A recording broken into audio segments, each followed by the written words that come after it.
اور اکثر یہ عام ہے کہ جب ہم صلاح پڑھتے ہیں اکثر ہمارا ذہن بھٹکتا ہے.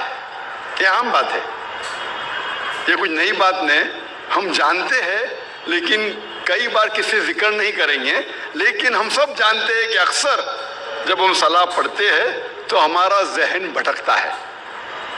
اگر کوئی طالب علم کوئی امتحان کا پیپر دینے کے بعد جب صلاح پڑھ رہا ہے تو صلاح میں وہ سوچیں گا سوال نمبر 2 کا جواب میں نے ایسے کیوں دیا, اگر ویسے دیتا تھا تو اچھا ہوتا. وہ عورت سوچیں گی کہ میرے شوہر کے لیے آج میں کیا پکاؤں, چکن بریانی یا مٹن پلاؤ. یہ صلاح میں ہی سب ہمیں خیال آتا ہے. وہ بزنس مین سوچے گا, تاجر سوچے گا کیا میں کس کا دھندا کروں, کون سے تجارت میں مجھے زیادہ فائدہ ہے.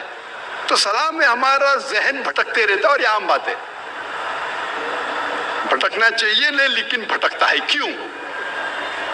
کیونکہ اکثر ہم مسلمان 80% سے زیادہ مسلمان ہم عربی نہیں جانتے, اور جب ہم صلاح میں جو آیتیں پڑھتے ہیں قرآن مجید کی, مثال کے طور پہ سورہ فاتحہ پڑھنا فرض ہے.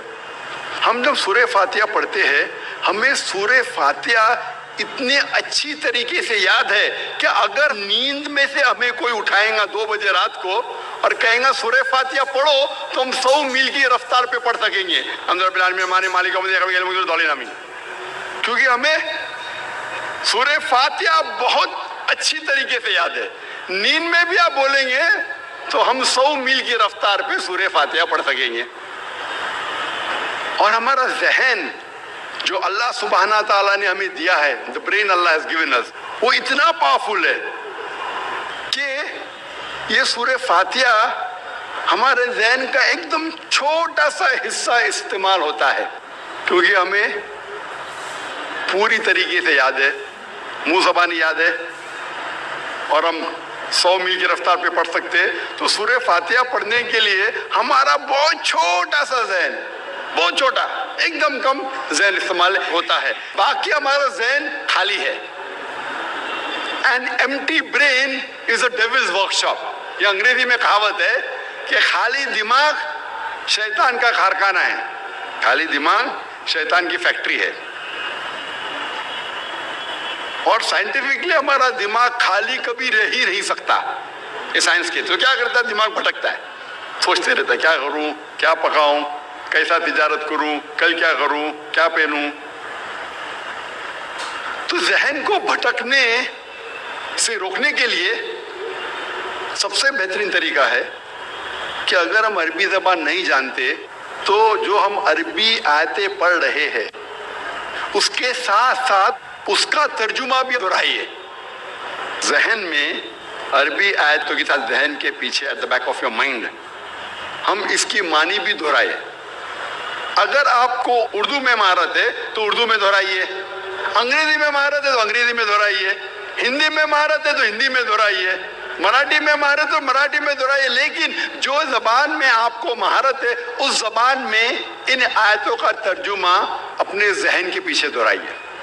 تو اگر ہم ترجمہ یاد کریں گے جو ہم آیتیں پڑھ رہے ہیں, اور جیسے میں نے فرمایا کہ سورہ فاتحہ پڑھنا فرض ہے اور ہم سلام میں پڑھتے ہیں الحمدللہ رب العالمین, ساری تعریفیں اللہ کی ہے جو رب ہے سارے عالمین کا. الرحمن الرحیم جو رحمان اور رحیم ہے. مالک یوم الدین جو مالک ہے قیامت کے دن کا. ایاک نعبد و ایاک نستعین ہم تیری عبادت کرتے ہیں اور تجھی سے مانگتے ہیں. اہدنا الصراط المستقیم ہمیں سیدھا راستہ دکھا.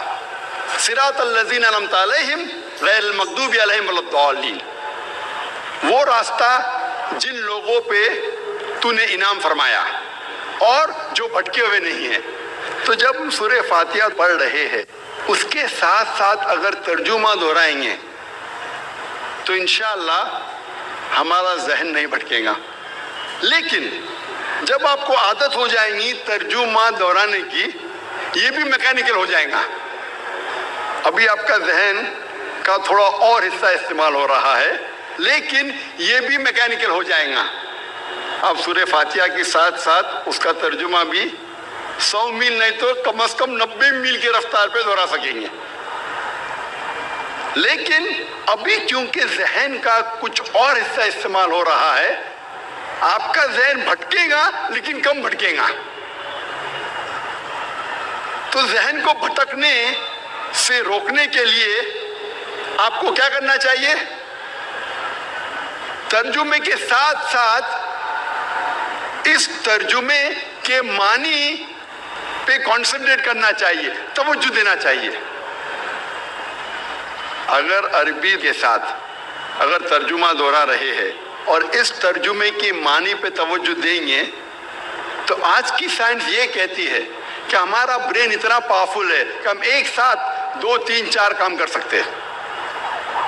مثال کے طور پہ اگر کوئی گاڑی چلا رہا ہے، شروع میں جب گاڑی چلاتا ہے پوری توجہ دیتا ہے، آپ اس سے بات نہیں کر سکتے، لیکن جب اسے عادت ہو جاتی ہے 1 مہینے 2 مہینے بعد تو گاڑی چلاتے چلاتے آپ سے بات بھی کر سکتا ہے. آدھا دھیان گاڑی پہ، آدھا دھیان بات پہ. ہمارا ذہن بہت پاورفل ہے.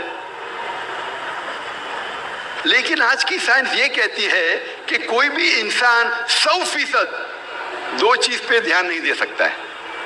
50% 2 چیز پہ دے سکتا ہے، 60% 40% دے سکتا ہے، 80% 20% دے سکتا ہے، 90% 10% دے سکتا ہے، لیکن 100% 2 چیز پہ دے ہی نہیں سکتا.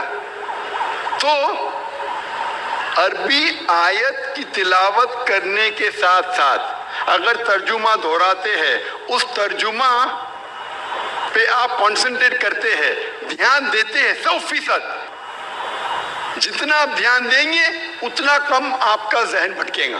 اگر 100% دھیان دیں گے تو انشاءاللہ آپ کا ذہن کبھی بھی نہیں بھٹکے گا. تو اسی لیے ذہن کو بھٹکنے سے روکنے کے لیے یہ ضروری ہے کہ جو بھی آیتوں کی آپ تلاوت کرتے ہیں قرآن مجید میں، جو بھی اللہ کے رسول فرماتے حدیث میں جو میں پڑھنا چاہیے سلام میں، اس کی معنی آپ جانیں اور اس معنی پہ توجہ دیں گے 100%، تو انشاءاللہ آپ کا ذہن کبھی بھی نہیں بھٹکے گا.